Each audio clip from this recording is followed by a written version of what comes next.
In this second deleted level, which is an extended sequence of the sewers in Seattle, this comes on the heels of where Ellie goes into a building and she survives an attack by stalkers and gets thrown out of the window and gets swept away by the current. And then we cut this section that used to be there in the final game. Now you will get to play it. So this was a way to get a bit more interesting puzzles, interesting traversal, figure out how Ellie can navigate the sewers with the fighting current.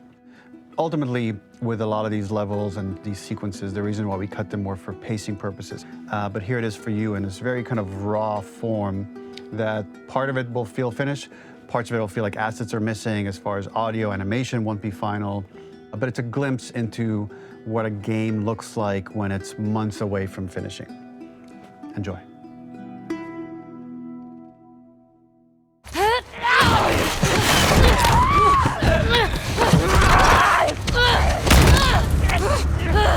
Çekil üstümden!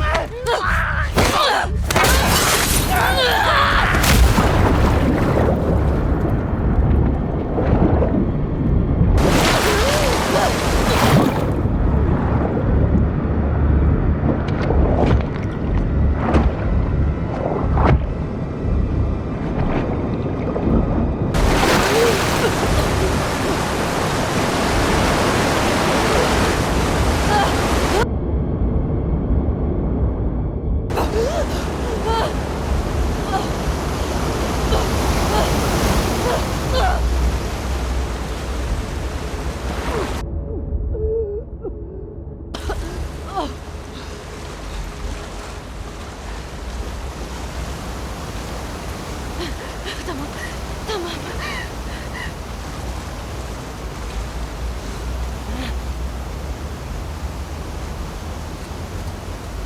Sikeyim Seattle'ı. The ladder acts as an immediate goal for the player, but being able to climb out is not going to be so easy. To keep levels interesting and engaging, we alternate between positive and negative values the player experiences. Here, it's a positive to have found a ladder, but then a negative to discover it's not the solution. But then another positive to identify the next short-term goal of the doorway. By alternating between these opposing values, we give players what they expect, but not how they expect it. Tamam. Başka bir çıkış olmalı.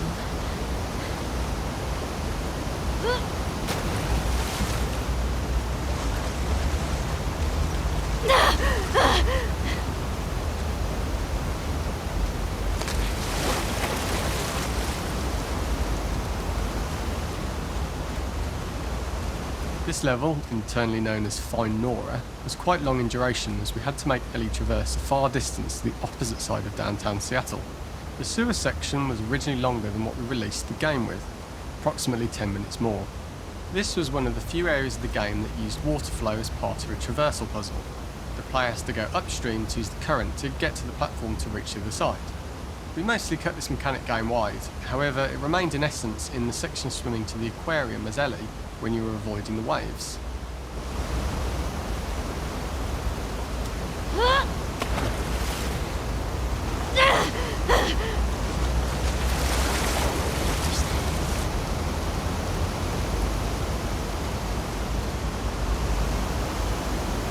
When players reach the doorway and enter into the room, they are faced with a dead end.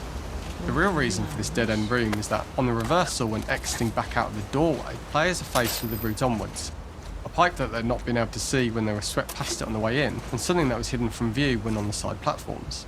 The intention here being that the only option is to go off the standard path in order to search for a way out.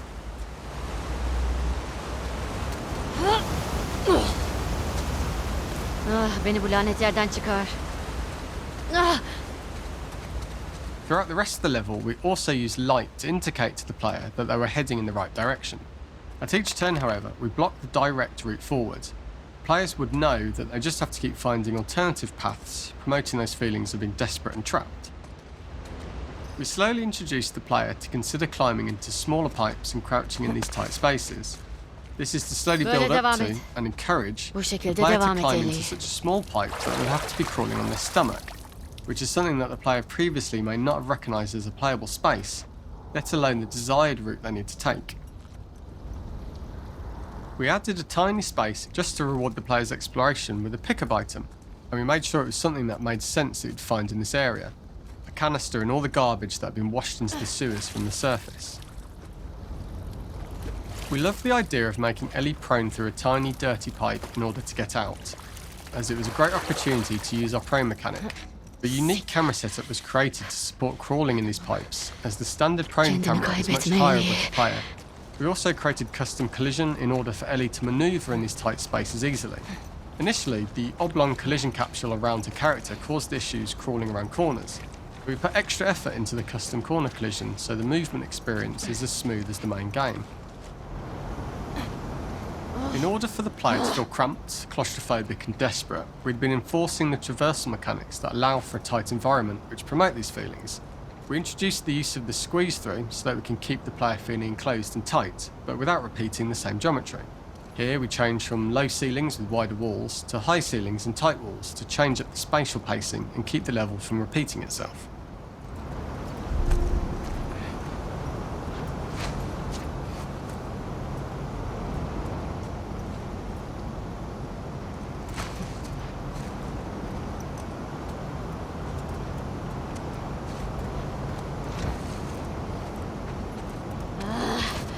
Sikeyim böyle şans.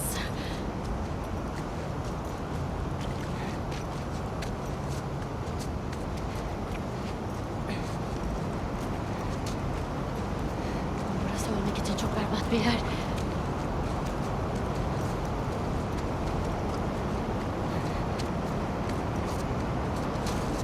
Originally, we had the water line much higher here, so players had to swim through this tight tunnel. However, from watching user test feedback, it was occasionally causing people to discount the route entirely and turn back on themselves. So to avoid any risk of this happening in the final game, we present a lower water level so the tunnel is easy to see and commit to using. Although this isn't as impactful without the prone swim, it's the better decision as it means a smoother experience for the player with no backtracking frustration. As we surface from the water and over the crest of the slope, we reveal what is further in this tunnel. A clicker that has sprouted and the fungus has grown on the sides of the pipe. It was great to see people who user tested this area becoming increasingly worried as we forced the player to squeeze past the fungus and inches away from the clicker's face, all the time not being sure whether the clicker might be alive or attack them. Although we aren't as cruel as to force a clicker attack in such close proximity, we do have a payoff for this moment. This clicker momentarily turned into Joel to show Ellie's PTSD from what happened to Joel at the start of the game. Ultimately, we decided to save this moment for the farm level, as it was more impactful there because it could become the centrepiece of that experience.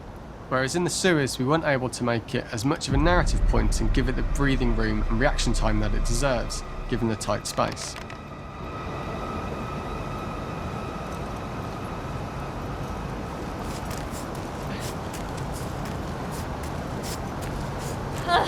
Siktir.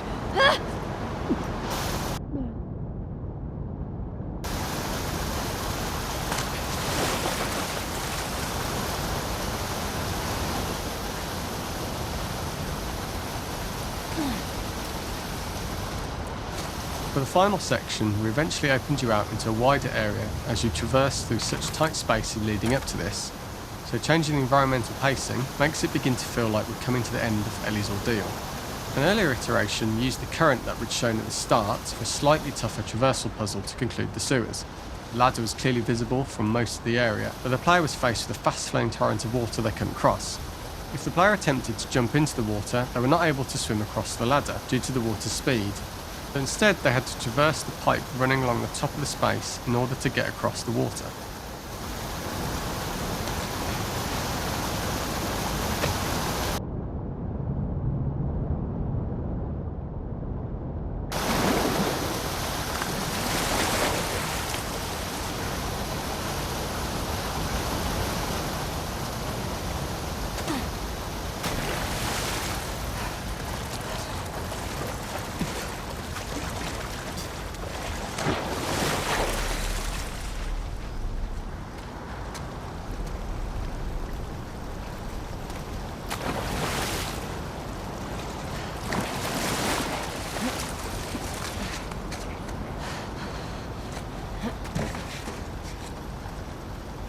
Using this pipe was retained in the iteration we shipped with. as it's the last of the extreme methods Ellie has to undergo in order to escape the sewers, and what she will go through in her pursuit of revenge.